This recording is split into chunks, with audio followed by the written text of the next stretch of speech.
Hello art friends, welcome back to Paperlicious Design Studio. Melisa here. I am so excited to share this art journal layout with you today. I love how this one turned out. In fact, I may try to remove these pages and add them to canvases to hang in my studio. This is a long video, but there are so many little details in this one. There are three major sections: creating the big butterfly wings, embellishing my fly girls, and then the background. So as soon as I get the exact locations, I'll post them in drop-down boxes and also in the description box below the video. Stay tuned to the end and I'll show you several ideas I have for future paper doll tutorials. And you can tell me which one you would like to see next. I'm working in my 8x8 inch Arteza art journal today. I'm going to share supplies with you throughout the video, but I'll also list them in the description box below. The inspiration for this project initially was from Shawn. I just finished one of her Finish It workshops. She decided butterfly canvas. I loved her use of half of a large butterfly. However, the techniques I used are completely different from Shawn's. She uses collage to create her butterfly, and her process was a lot faster. I'll post a link to her workshop in the description box below. I'm using the stencil by Folk Art that I found at Michael's. Instead of adding collage paper in the openings of the stencil, I'm going to stamp. And if you love all things Tim Holtz, then you'll like this one. I'm using stencils from two of his stamp and stencil sets, distress inks, two of his tissue papers, and transparent wings.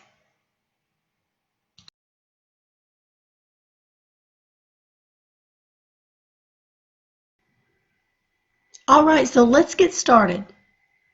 I'm going to start by stenciling the butterfly with distress inks. I used spun sugar, wilted violet, and picked raspberry.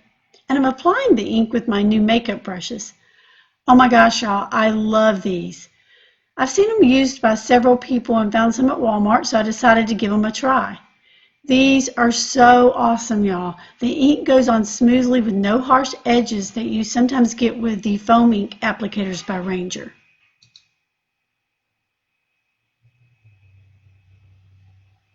And I was able to use the same brush with all three inks. I just rubbed off the excess ink on a piece of scrap paper in between. This particular brush is 1 3/4 of an inch by 2 inches, so it covers a larger area than the Ranger applicators as well. My set is the Moda Pro and it came with 4 brushes. I've seen several other brands on Amazon by other companies, and I bet they sell them at Target as well. Distress inks are a water-based product. I had resisted buying distress inks for years because I already had so many other brands of ink, and I felt like I just couldn't justify the purchase. But I can tell you that none of them blend together like distress inks do. Once I discovered that, I was sold. And you can get rinkers for them as well. If you've never tried them, order 2 colors and see if you like them. Because they're water-based, you can reactivate them if you put anything else wet over them, including gesso.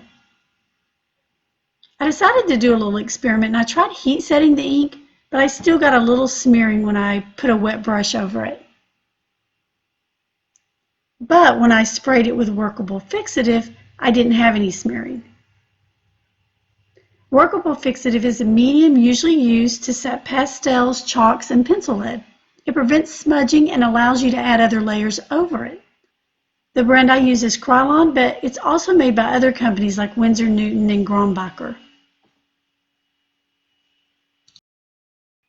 So I'm done with the coloring of the images, and now I'm going to start stamping in the openings. I'm working with a butterfly today, but think of all the wonderful stencil images you may have that this technique would look really good with.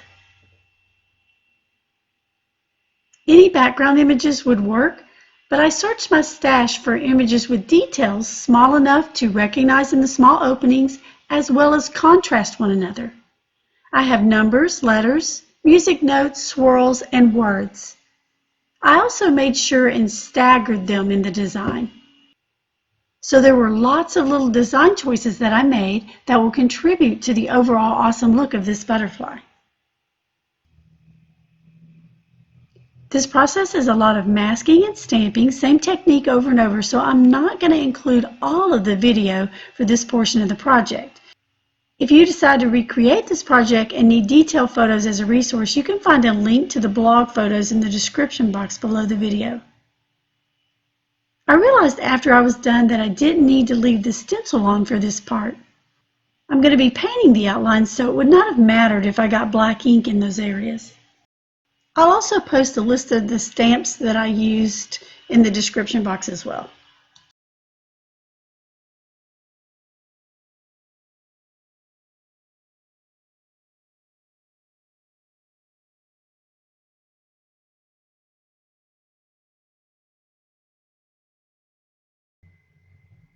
The word stamps I used are from some old illustrated faith sets.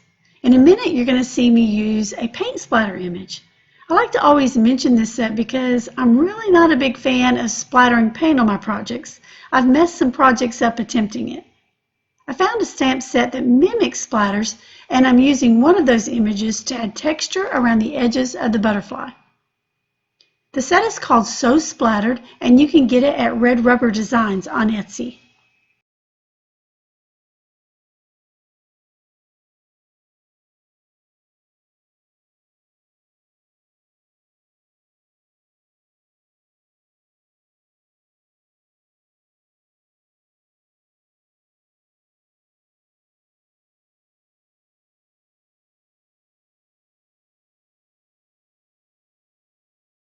I started out coloring the body with old paper distress ink. I'm not sure why, it was way too light. I switched to walnut stain and then darkened it a little more with some black soot.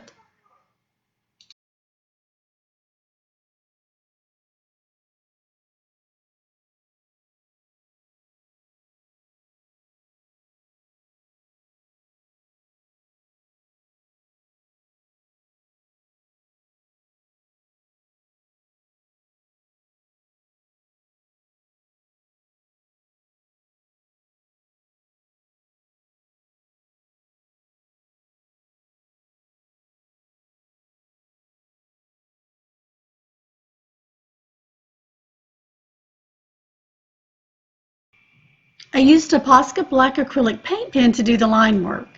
This one is the PC1M 0.7mm bullet tip.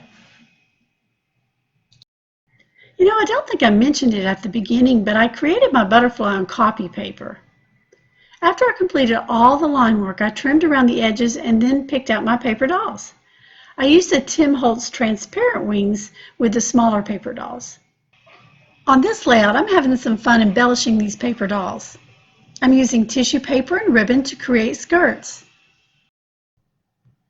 I'm using some tacky glue and gathering the tissue paper at the top to create pleats and make the skirts ripple.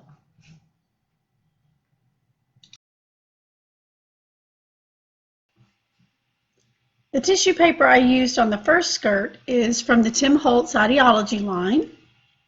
It's called Typeset/Composer, and I actually got this at Hobby Lobby.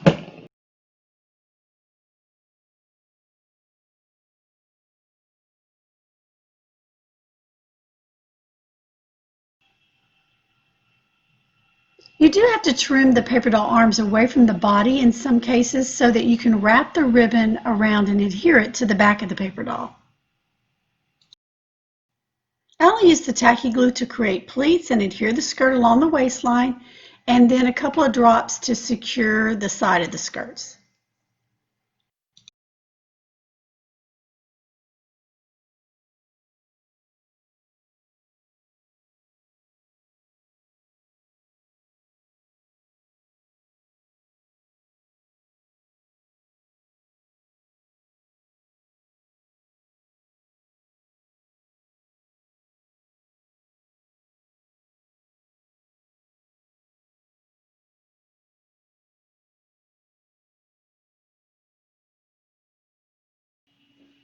The purple tissue paper is just some regular gift wrap tissue paper. And I'm using the same technique I used on the first paper doll to create this skirt and adhere the tissue paper. And here I'm trimming the arm away from the body so I can bring it in front of the skirt.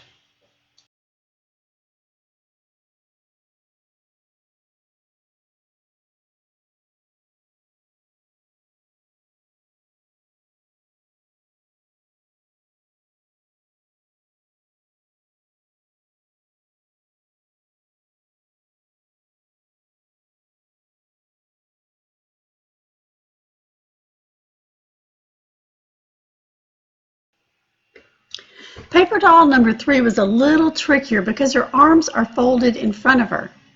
I had to cut her into 2 pieces. I cut along the bottom of her arms and hands, and that separated the bottom half. And then I used an X-Acto knife to trim just above the arms and hands along the skirt line. I secured the top of the trim under her arms, then reattached the skirt and legs I had cut away to the back of the trim.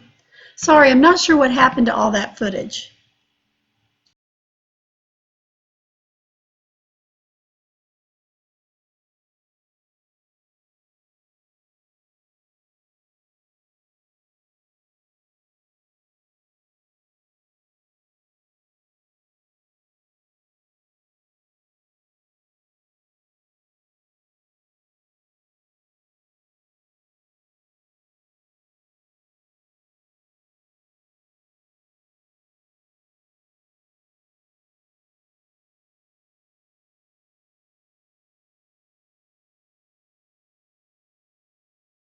All right, so now we're moving on to the background. I adhered the Tim Holtz tissue paper with matte medium, and now I'm softening the edges by rubbing on some gesso with my fingers.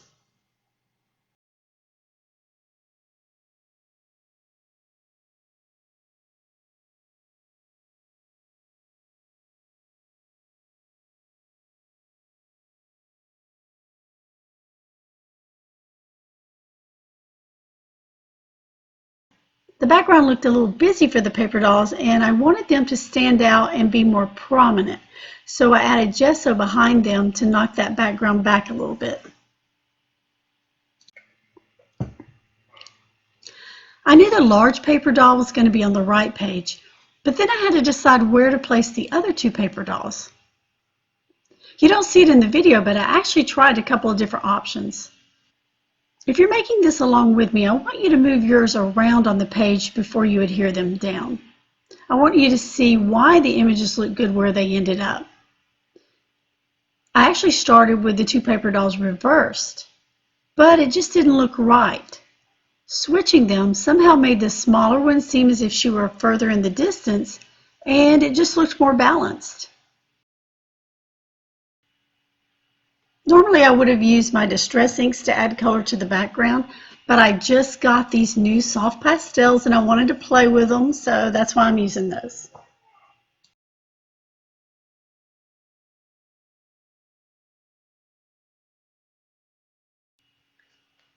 Using my finger to try to blend them in small spaces was not a good idea. I actually rubbed it outside the lines on some of the areas, and then I had to go back and try to use an eraser to pick it back up.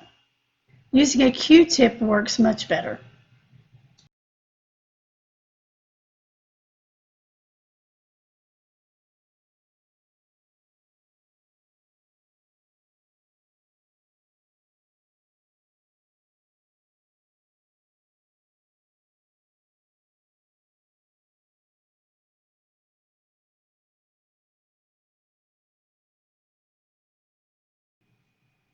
So I finished adding the color to the images in the background, and now it's time to add another layer. I'm using stencils from 2 of Tim Holtz Stampin' Stencil sets. Notice that I'm trying to avoid adding the stencil patterns over the larger colored images. Distress ink is translucent, so you can still see the collage images from the tissue paper through it.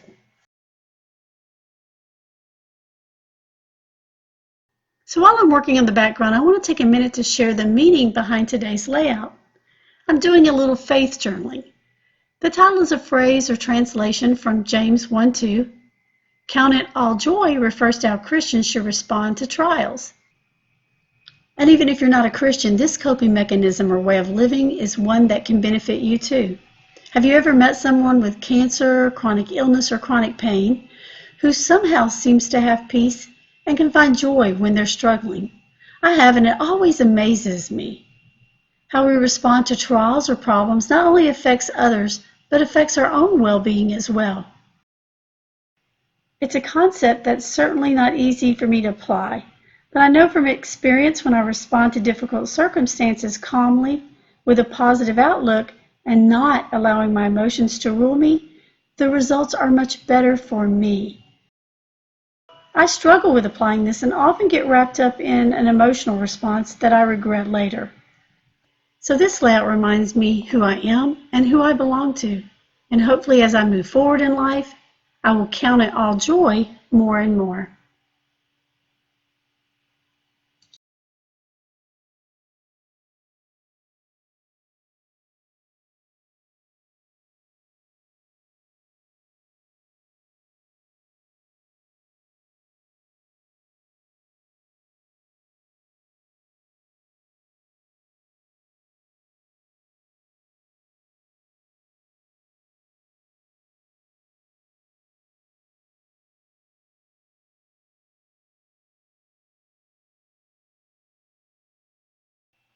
I was trying to add more gesso to make those transparent wings pop off the page, and then it finally occurred to me I should just put some white paper behind them.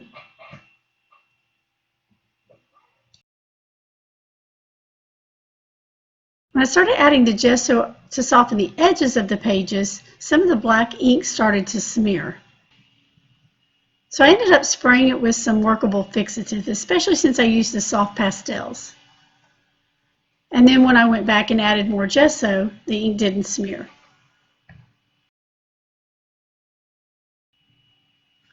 So here's where I finally added the white paper behind the wings so that you could see them against the page.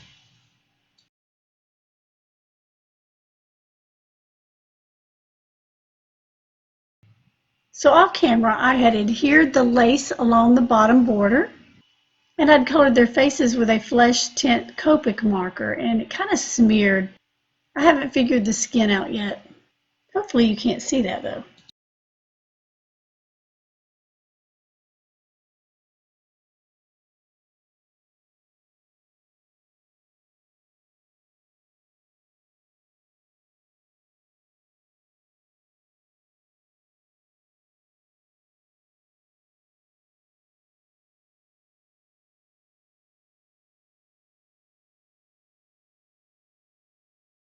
I'm just filling in a little more on the background, adding the finishing touches before I glue down the paper dolls.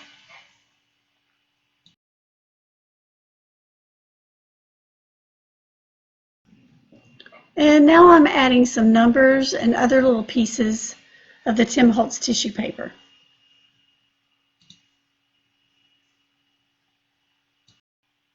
I'm using matte medium to adhere the tissue paper. There's a difference between the matte medium and the matte gel.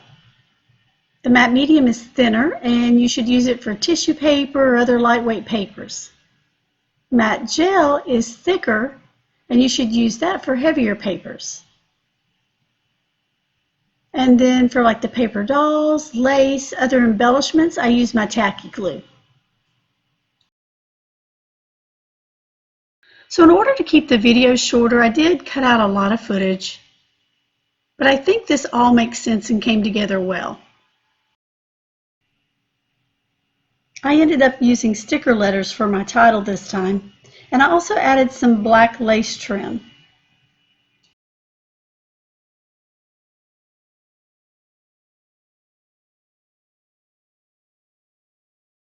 So I wanted to share some of the other ideas I have for the paper dolls. I'm really liking the ones that sit, and I'm calling them the sitters.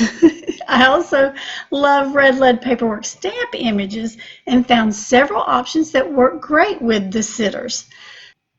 So tell me which one you'd like to see me create a project with next.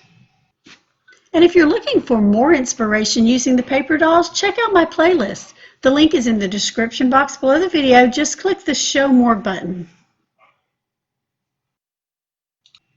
All right, so that wraps up today's project. I hope you were inspired. If you like this video, I hope you'll give it a thumbs up. And if you want to be notified of future videos, hit the subscribe button and the bell next to it. Leaving me a comment, even a short one, really helps me grow my channel. So I really appreciate those of you who leave comments. See you next time.